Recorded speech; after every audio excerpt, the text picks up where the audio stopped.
Iran ਦੇ ਵਿੱਚ ਜੋ ਜੰਗ ਚੱਲ ਰਹੀ ਹੈਗੀ ਆ, ਲੇਟੈਸਟ ਇਹ ਖਬਰ ਆ ਰਹੀ ਆ, ਪੋਲੀਟੀਕੋ ਰਿਪੋਰਟ ਕਰ ਰਿਹਾ ਵੀ 2 ਸ਼ਿਪ ਜੋ ਸਟੇਟ ਆਫ ਹਾਰਮਜ਼ ਆ, ਜਿਹੜਾ ਉੱਥੋਂ ਸਮੁੰਦਰੀ ਰਸਤਾ ਆ, ਜਿਹਦੇ ਰਾਹੀਂ ਜਿੰਨੇ ਵੀ ਟੈਂਕਰਸ ਆ, ਆਇਲ ਟੈਂਕਰਸ, ਉਹ ਜਿਹੜੇ ਸ਼ਿਪ ਆ ਆਇਲ ਦੇ, ਉਹ ਜਾਂਦੇ ਆ ਲੈ ਕੇ, ਤੇ ਉਹਨਾਂ ਦੇ ਉੱਤੇ ਅਟੈਕ ਕੀਤਾ ਗਿਆ ਹੈਗਾ। ਈਵਨ ਦੋ ਯੂਐਸ ਕਾਫੀ ਕੋਸ਼ਿਸ਼ ਕਰ ਰਿਹਾ ਉੱਥੇ ਮਾਈਨ ਲੇਅਰਸ ਨੂੰ ਕਲੀਨ ਕਰਨ ਦੇ ਲਈ। ਇਰਾਨ ਵਾਲਿਆਂ ਨੇ ਇਹ ਕਿਹਾ ਸੀ ਵੀ ਅਸੀਂ ਜੋ ਸਟੇਟ ਆਫ ਹਾਰਮਜ਼ ਆ, ਉੱਥੋਂ ਕਿਸੇ ਵੀ ਜਹਾਜ਼ ਨੂੰ ਲੰਘਣ ਨਹੀਂ ਦੇਵਾਂਗੇ, ਐਕਸੈਪਟ ਮੇਬੀ ਚਾਈਨਾ। ਉਹਦੇ ਸਬੰਧ ਦੇ ਵਿੱਚ ਉਹ ਕਹਿੰਦੇ ਵੀ ਅਸੀਂ ਆਲਰੇਡੀ ਮਾਈਨਸ ਜਿਹੜੀਆਂ ਆ ਉਸ ਏਰੀਏ ਦੇ ਵਿੱਚ ਵਿਛਾ ਦਿੱਤੀਆਂ ਹੈਗੀਆਂ। ਸੋ ਜਿੰਨੇ ਦਿਨਾਂ ਤੋਂ ਜੰਗ ਚੱਲੀ ਆ, ਅੱਜ ਸ਼ਾਇਦ 12 ਦਿਨ ਹੋ ਗਏ ਆ, 12ਵਾਂ ਦਿਨ ਤੇ ਟ੍ਰੈਫਿਕ ਟੋਟਲੀ ਉੱਥੋਂ ਬੰਦ ਹੋਇਆ ਆ, ਤੇ ਗਲੋਬਲੀ ਹਾਹਾਕਾਰ ਮਚੀ ਹੋਈ ਆ, ਖਾਸ ਕਰਕੇ ਇੰਡੀਆ ਵਰਗੇ ਮੁਲਕਾਂ ਦੇ ਵਿੱਚ ਤਾਂ ਲੋਕਾਂ ਨੂੰ ਗੈਸ ਜਿਹੜੀ ਆ ਉਹ ਨਹੀਂ ਮਿਲ ਰਹੀ। ਸੋ ਟੈਨਸ਼ਨਸ ਸਟੇਟ ਆਫ ਹਾਰਮਜ਼ ਦੇ ਵਿੱਚ ਬਹੁਤ ਇਸ ਵੇਲੇ ਉੱਪਰ ਹੈਗੀਆਂ ਆ, ਤੇ ਟਰੰਪ ਉਹਨਾਂ ਨੇ ਇਹ ਕਿਹਾ ਸੀ ਵੀ ਅਸੀਂ ਗਾਰਡ ਕਰਾਂਗੇ, ਪਲੱਸ ਇੰਸ਼ੋਰੈਂਸ ਵੀ ਹੈਂਡਲ ਕਰਾਂਗੇ। ਪਰ ਜਿਸ ਹਿਸਾਬ ਦੇ ਨਾਲ ਅੱਜ 2 ਸ਼ਿਪਸ ਦੇ ਉੱਤੇ ਅਟੈਕ ਕੀਤਾ ਗਿਆ ਹੈਗਾ ਆ, ਜੋ ਤੇਲ ਲੈ ਕੇ ਜਾ ਰਹੇ ਸੀ, ਸੋ ਲੱਗਦਾ ਨਹੀਂ ਇਹ ਜ਼ਿਆਦਾ ਜਿਹੜਾ ਚਿਰ ਚੱਲੂਗਾ। ਨੈਰੋ ਚੈਨਲ ਜੋ ਈਰਾਨ ਤੇ ਓਮਾਨ ਦੇ ਵਿੱਚ ਹੈਗਾ, ਕਹਿੰਦੇ ਵੀ ਦੁਨੀਆ ਦਾ fifth of world's oil supply ਜੋ ਆ, ਉਹ ਇੱਥੋਂ ਦੀ ਲੰਘਦਾ ਹੈਗਾ। ਸੋ ਇਹ one of the critical energy choke point ਆ ਗਲੋਬਲ ਟ੍ਰੇਡ ਦੇ ਲਈ।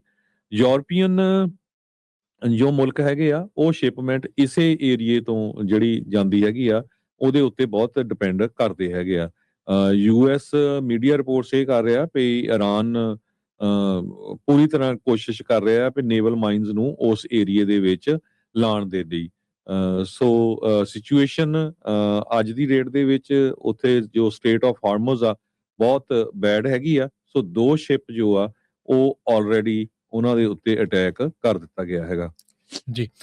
ਈਰਾਨ ਦੇ ਵਿੱਚ ਜੋ ਜੰਗ ਚੱਲ ਰਹੀ ਹੈਗੀ ਆ, ਲੇਟੈਸਟ ਇਹ ਖਬਰ ਆ ਰਹੀ ਆ, ਪੋਲੀਟੀਕੋ ਰਿਪੋਰਟ ਕਰ ਰਿਹਾ ਵੀ 2 ਸ਼ਿਪ ਜੋ ਸਟੇਟ ਆਫ ਹਾਰਮਜ਼ ਆ, ਜਿਹੜਾ ਉੱਥੋਂ ਸਮੁੰਦਰੀ ਰਸਤਾ ਆ, ਜਿਹਦੇ ਰਾਹੀਂ ਜਿੰਨੇ ਵੀ ਟੈਂਕਰਸ ਆ, ਆਇਲ ਟੈਂਕਰਸ, ਉਹ ਜਿਹੜੇ ਸ਼ਿਪ ਆ ਆਇਲ ਦੇ, ਉਹ ਜਾਂਦੇ ਆ ਲੈ ਕੇ, ਤੇ ਉਹਨਾਂ ਦੇ ਉੱਤੇ ਅਟੈਕ ਕੀਤਾ ਗਿਆ ਹੈਗਾ।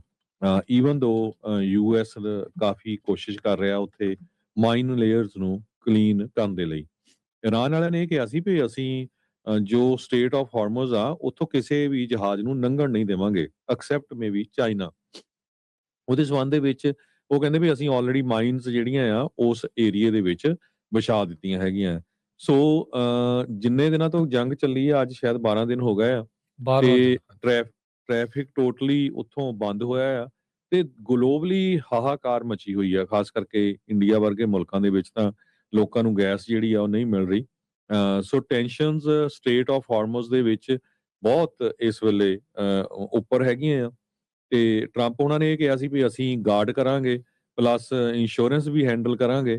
ਪਰ ਜਿਸ ਹਿਸਾਬ ਦੇ ਨਾਲ ਅੱਜ 2 ਸ਼ਿਪਸ ਦੇ ਉੱਤੇ ਅਟੈਕ ਕੀਤਾ ਗਿਆ ਹੈਗਾ ਆ, ਜੋ ਤੇਲ ਲੈ ਕੇ ਜਾ ਰਹੇ ਸੀ, ਸੋ ਲੱਗਦਾ ਨਹੀਂ ਇਹ ਜ਼ਿਆਦਾ ਜਿਹੜਾ ਚਿਰ ਚੱਲੂਗਾ। ਨੈਰੋ ਚੈਨਲ ਜੋ ਈਰਾਨ ਤੇ ਓਮਾਨ ਦੇ ਵਿੱਚ ਹੈਗਾ, ਕਹਿੰਦੇ ਵੀ ਦੁਨੀਆ ਦਾ fifth of world's oil supply ਜੋ ਆ, ਉਹ ਇੱਥੋਂ ਦੀ ਲੰਘਦਾ ਹੈਗਾ। ਸੋ ਇਹ one of the critical energy choke point ਆ ਗਲੋਬਲ ਟ੍ਰੇਡ ਦੇ ਲਈ। ਯੂਰਪੀਅਨ ਜੋ ਮੁਲਕ ਹੈਗੇ ਆ, ਉਹ ਸ਼ਿਪਮੈਂਟ ਇਸੇ ਏਰੀਏ ਤੋਂ ਜਿਹੜੀ ਜਾਂਦੀ ਹੈਗੀ ਆ, ਉਹਦੇ ਉੱਤੇ ਬਹੁਤ ਡਿਪੈਂਡ ਕਰਦੇ ਹੈਗੇ ਆ। ਯੂਐਸ ਮੀਡੀਆ ਰਿਪੋਰਟਸ ਇਹ ਕਰ ਰਿਹਾ ਵੀ ਈਰਾਨ ਪੂਰੀ ਤਰ੍ਹਾਂ ਕੋਸ਼ਿਸ਼ ਕਰ ਰਿਹਾ ਵੀ ਨੇਵਲ ਮਾਈਨਸ ਨੂੰ ਉਸ ਏਰੀਏ ਦੇ ਵਿੱਚ ਲਾਉਣ ਦੇ ਲਈ। ਸੋ ਸਿਚੁਏਸ਼ਨ ਅੱਜ ਦੀ ਡੇਟ ਦੇ ਵਿੱਚ ਉੱਥੇ ਜੋ ਸਟੇਟ ਆਫ ਹਾਰਮਜ਼ ਆ, ਬਹੁਤ ਬੈਡ ਹੈਗੀ ਆ। ਸੋ 2 ਸ਼ਿਪ ਜੋ ਆ, ਉਹ ਆਲਰੇਡੀ ਉਹਨਾਂ ਦੇ ਉੱਤੇ ਅਟੈਕ ਕਰ ਦਿੱਤਾ ਗਿਆ ਹੈਗਾ ਜੀ।